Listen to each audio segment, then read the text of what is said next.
días. Bienvenidos a esta charla de agilidad organizacional para el futuro del trabajo. Muy agradecida de la invitación de Emprende UP de la Universidad del Pacífico. Y yo feliz desde compartir desde Works Consultoría, que nos dedicamos a los temas de liderazgo, cultura y cambio ágil, que es lo que vamos a estar viendo en nuestra charla de hoy. Quiero partir por esto de qué es la agilidad. La agilidad ha estado bastante de moda. Quizás muchos de ustedes lo han escuchado, quizás otros lo están conociendo, quizás les suena Scrum, por ejemplo, Management 3.0, Lean Change Management y distintos marcos de trabajo. Yo quiero hoy día concentrarme en lo que está al fondo de esto, en los valores de la agilidad, porque efectivamente hay distintos marcos de trabajo y probablemente vamos a ir conociendo muchos más en el futuro. Pero lo importante es qué es lo que está a la base de esto. Entonces, cuando hablamos de agilidad organizacional, también para lo que lo están conociendo ahora, aprovecho de presentárselo, hablamos básicamente de 4 cosas. Del foco en el cliente, de poder orientarnos a la experiencia de nuestros clientes, poder empatizar con ellos, poder entender sus requerimientos y satisfacerlos lo mejor posible. También lo que aparece ahí en la esquina superior derecha, a la entrega de valor continuo. Nuestro cliente no solo quiere excelencia en el producto o servicio, sino que quiere que esa excelencia sea sostenible en el tiempo. Por lo tanto, la entrega de valor continua, el trabajo en ciclos o sprints, que le llamamos en agilidad, es súper relevante. Todo esto, y me voy a ir ahora a la parte de abajo, está habilitado del fundamento en las personas. En la agilidad es súper importante la interacción entre personas y que todo está basado entre las personas. La agilidad parte de tecnología, para los que lo han escuchado así, pero cuando hablamos de cambio, sobre todo cuando hablamos de cambio en el futuro del trabajo, no solo hablamos de cambio tecnológico, que si bien es una parte importante, es sobre todo un cambio en las personas, en nuestras interacciones, en nuestros hábitos de trabajo. Y por último, la adaptación, que quizás es el mejor sinónimo de agilidad, esto de tener que adaptarnos constantemente al entorno, al contexto. Esto es algo que a veces es un poco incómodo, que no nos gusta tanto, el cambio, la verdad que es algo que tenemos que ir todos aprendiendo a hacer mejor, pero el contexto de pandemia en el que estamos hoy día ha ensayado nuestras capacidades de cambio y cómo tenemos que generar músculo en esto de la adaptación. Entonces, la invitación con agilidad es el foco en el cliente, la entrega de valor continua, fundamento en las personas, basarnos siempre en las personas y poder adaptarnos continuamente. Eso como marco de qué hablamos cuando hablamos de agilidad organizacional. Quiero mostrarles este mapa. Este mapa es parte de los Corporate Rebels. Ahí pueden ver la página oficial donde lo pueden encontrar. Esto se llama los rebeldes corporativos. Y lo que han hecho es identificar organizaciones ágiles, que es lo que yo les quiero comentar hoy día. ¿Qué es esto de las organizaciones ágiles y cómo se gestionan las organizaciones ágiles? En este mapa, cada uno de estos pines o cada uno de estas señales indica una organización ágil. Como vemos, la mayor parte está en el hemisferio norte, bastante en Estados Unidos, en Europa, y lamentablemente para nuestro sector del mundo, hemisferio sur, no tenemos tantas organizaciones ágiles. De hecho, en Latinoamérica tenemos 3. Les voy a contar un poquito de esas 3 y cuál es la historia para que ustedes las conozcan. Pero básicamente lo que vemos acá es que en el mundo se está desarrollando esto de manera acelerada y probablemente, aunque hoy no tenemos mapeado o quizás nos faltan identificar algunas organizaciones, todo está transitando hacia esto de la agilidad. Entonces, quiero contarles qué es esto de la agilidad, cuál es la evolución que tienen las organizaciones. Lo que estamos más acostumbrados en el management tradicional es este modelo piramidal, jerárquico, bastante vertical, donde tenemos organizaciones que tienen silos, que son estos compartimentos de las distintas áreas, que cada uno hace su función, pero no se entrelazan ni se comunican mucho entre sí. Y el modelo al que estamos transitando, que es el modelo más ágil, que es lo que ven a la derecha, es un modelo de organización en red. Esas son las organizaciones ágiles. Organizaciones en red donde tenemos links, que aparece ahí, enlaces, y tenemos nodos también, que son las personas que están interconectadas. Cuando tenemos organización en red hay 2 cosas muy relevantes. Lo primero es que las personas están interconectadas entre sí y ya no tenemos estos compartimentos estancos, estos silos del management tradicional. Y por otro lado, también tenemos un modelo que es muy plástico, es muy móvil, es muy flexible. Las distintas personas pueden ir tomando nuevos desafíos y nuevas posiciones en base al requerimiento. Por lo tanto, cuando hablamos de organizaciones en red, hablamos de una organización que es mucho más adaptable a las condiciones del contexto y que son estos distintos ejemplos de organizaciones que yo le mostraba en el mapa. Vamos a ver cómo andamos por Latinoamérica. Yo les contaba que en este mapa habían 3 organizaciones latinoamericanas. Se las quiero presentar ahora y contarles brevemente de ellas. Tenemos primero, y me quiero detener más en esta, SEMCO, es una empresa brasileña, que es muy interesante su caso porque es una organización que partió como una organización familiar, que se dedica a la manufactura, partió en la década de los 50, y que su rubro es bien duro, es específicamente bombas, engranajes y ejes para la industria naviera, ¿ya? Entonces, la mayor parte de sus colaboradores son efectivamente operarios. Esta organización, yo les decía, partió en la década de los 50 y pasó algo muy interesante. En la década del 80, exactamente en 1980, el hijo del dueño, llamado Ricardo Semler, voy a repetir el nombre porque tiene varios libros muy interesantes, Ricardo Semler, tomó la gerencia general de la organización con 21 años y pensó que la forma tradicional en que esta organización estaba gestionada, que es el management tradicional de predicción-control, ya no le hacía tanto sentido. Y empezó a experimentar una forma distinta, una forma que hoy día llamaríamos una forma ágil, que es esta forma mucho más adaptativa, mucho más participativa.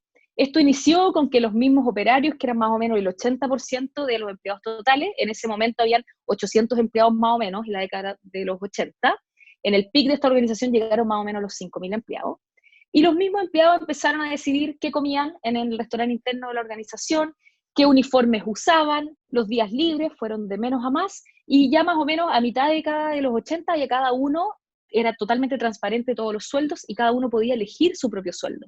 Miren qué radical. La historia de esto está contada en los libros de Ricardo Semler, pero quise traer este ejemplo porque esta es una organización tradicional de un rubro manufactura, no es tecnología, no es Google, no es Netflix, no es Amazon, y sin embargo pudo cambiar habiendo nacido como una organización totalmente tradicional. A veces los ejemplos que tenemos son de organizaciones que son nativas digitales y creemos que la transformación, que si bien es difícil, pero no es imposible. Y este es un gran ejemplo cerquita nuestro, ahí en Brasil. La segunda organización que está ahí se llama Ten Pines. Esta es una organización de desarrollo de software que es argentina. Y también tenemos Nilsoft, que es también de desarrollo de software, que es mexicana. Y ambas organizaciones operan sin managers, son más recientes, se fundaron un poquito después del año 2000, y lo que hacen, en vez de gestionarse por reglas, que es tan típico de Latinoamérica, se gestionan por valores. Y todas las decisiones las toman en base a valores. Valores como la honestidad, la transparencia, la colaboración, la horizontalidad. Y en base a eso pueden generar una organización que opera sin ningún problema, y de hecho les va muy bien, son organizaciones muy prósperas en términos de resultados, y tienen cientos de empleados, porque también pensamos que a veces una forma ágil de organizarnos, más horizontal, más participativa, si somos más de 20, 30, quizás es caótico. Y no, estos son ejemplos cerca nuestro, Argentina, México, Brasil, que efectivamente desafían los paradigmas actuales y nos muestran cómo se puede organizar de manera diferente. Quiero irme ahora al caso de Perú, para ver cómo estamos acá. Lamentablemente en Perú todavía no tenemos ahí un pin en el mapa. Ojalá alguno de ustedes pueda plantar esa bandera y pueda llevar una organización hacia el siguiente nivel para ser una organización ágil. Sin duda vamos hacia allá. Y quiero irme a algunas datas cultural de Perú, que representa también bastante bien a Latinoamérica. Para eso quiero mostrarles esto, ahí aparece la referencia, este es un estudio académico que se hace en todo el mundo sobre la cultura de los países. Así como las organizaciones tienen cultura, los países también tienen una cultura. Y estas son las 6 dimensiones relevantes de este estudio en base a Perú. Como este es un estudio académico, los nombres se los voy a explicar porque algunos no se entienden tanto por sí solos, pero voy a ir uno por uno para que vayamos entendiendo cómo somos como sociedad y qué es lo que podría ayudarnos o podría estarnos dificultando el convertirnos en una organización ágil. Voy a comparar para eso, y esto ustedes en esta web lo pueden hacer también, con Holanda. Entonces vamos a ver los datos de Perú en celeste y los datos de Holanda en morado, en cada una de estas dimensiones. Parto por la primera, distancia al poder. Distancia al poder quiere decir cuán natural, cuánto aprobamos que haya una distribución desigual del poder en nuestra sociedad. Como vemos, el número de Perú es más alto que el que tiene Holanda, quiere decir que en Perú es bastante aceptado que haya desigualdad en el poder, que hayan relaciones asimétricas, que hayan algunos en la cúspide, que son los que toman las decisiones, y otros más abajo las acatan, y hay diferencia en general de rango y autoridad. Eso nos da, por supuesto, la jerarquía y es muy típico de toda Latinoamérica y tiene quizás que ver también con la historia de conquista desde España y toda la historia y tradición que vienen del país hacia atrás. En Holanda, en cambio, vemos que hay una distancia al poder mucho más baja, por lo tanto son organizaciones más horizontales con estilos de liderazgo más participativos y serviciales. La segunda dimensión es el individualismo. Acá vemos que es bastante bajo el número de Perú y bastante alto el número de Holanda. Esto quiere decir que Perú es una sociedad más colectiva, o sea, sería el opuesto. Cuando está baja esta dimensión, quiere decir que como país es una sociedad más colectiva, más basado en los lazos familiares, en los vínculos más estrechos, versus Holanda, que lo que tenemos es muy alto en individualismo, donde se valora mucho la autonomía personal. Esto en el trabajo se traduce con que para las personas sea relevante, por ejemplo, pertenecer a una gran organización. Eso es importante en la sociedad peruana y en general en Latinoamérica. En cambio, en Holanda, más bien lo que importa en la relación empleador-empleado es que ambos estemos teniendo beneficios, ¿ya? Entonces, más que el vínculo familiar, más que el vínculo emocional, impera la autonomía individual en las sociedades individualistas como la holandesa. La tercera dimensión se le denomina en esta investigación masculinidad, no tiene que ver con machismo, quiero aclarar un poquito eso, la masculinidad tiene que ver con los valores de la sociedad.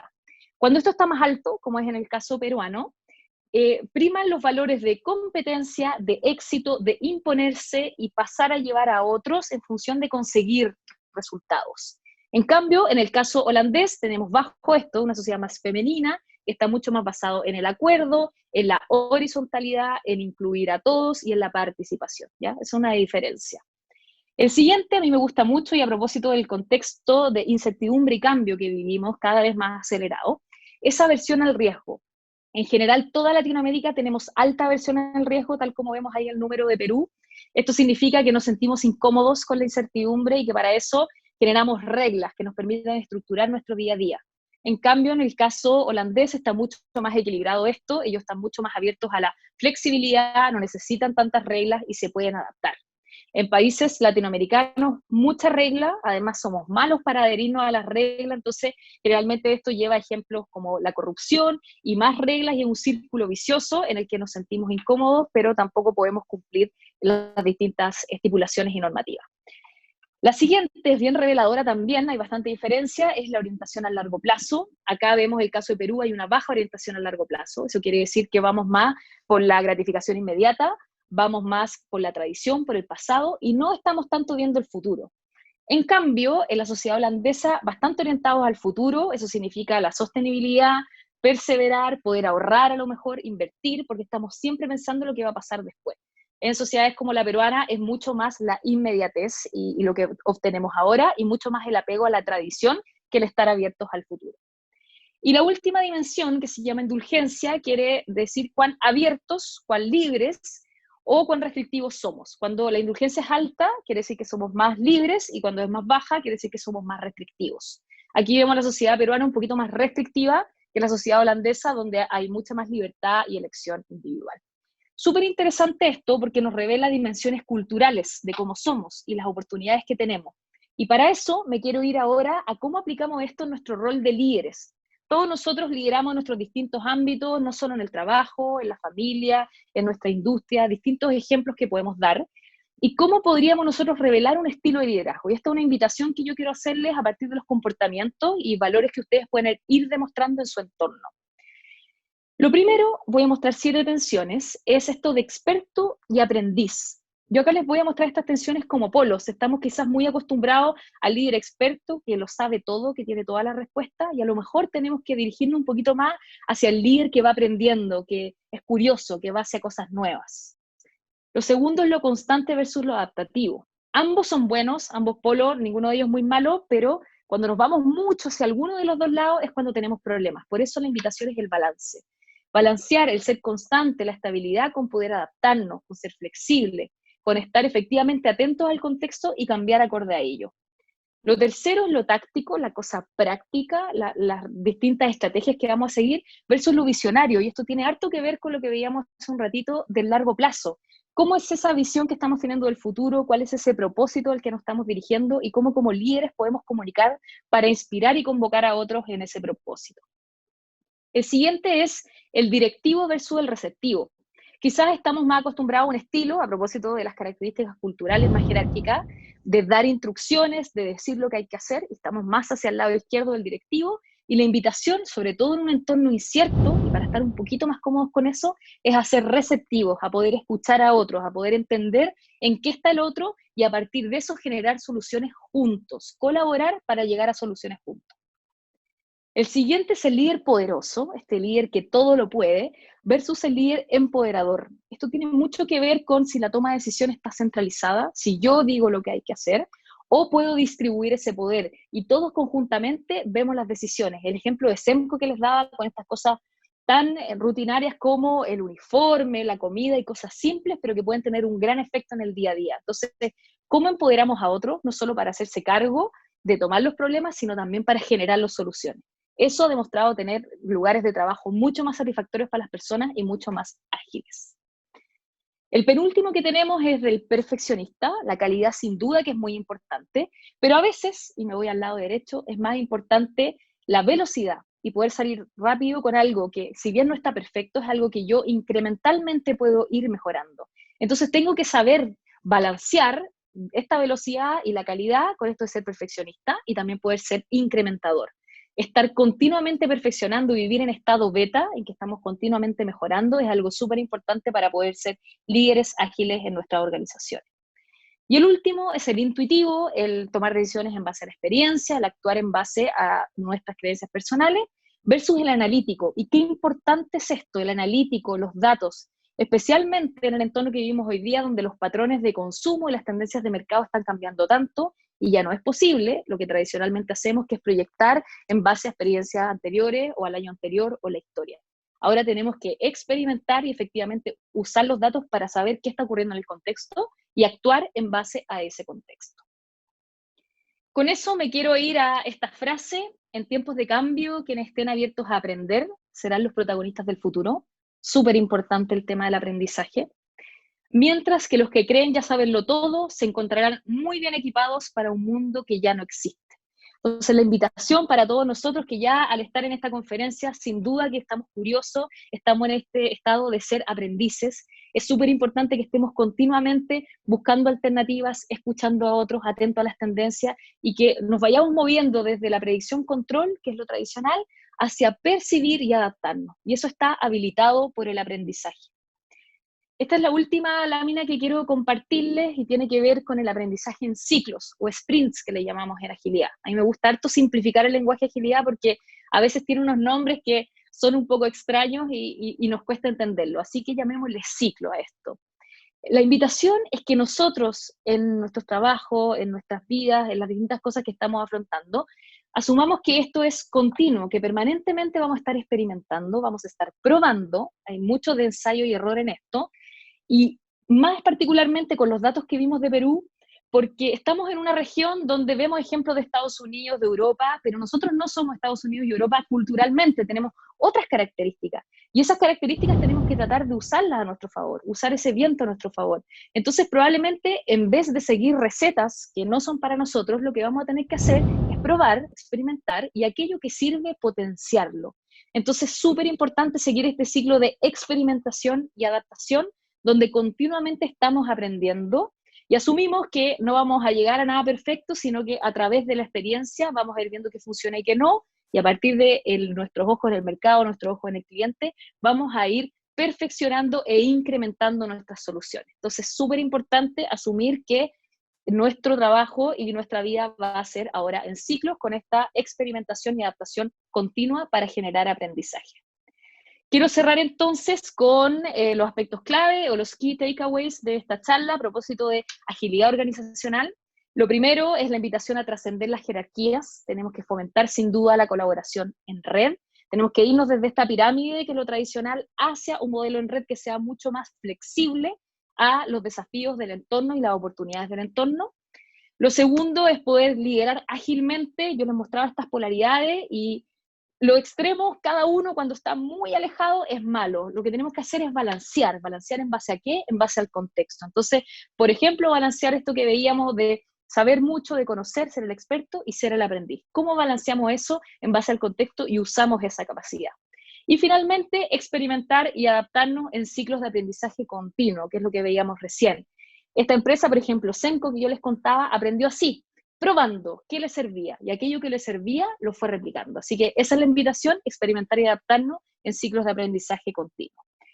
Con eso nos vamos entonces a las preguntas que ustedes puedan tener y con eso las respondemos. Ahí también dejo algunos datos de contacto para que puedan ubicarnos y yo feliz de interactuar ahora en las preguntas y respuestas. Muchas gracias.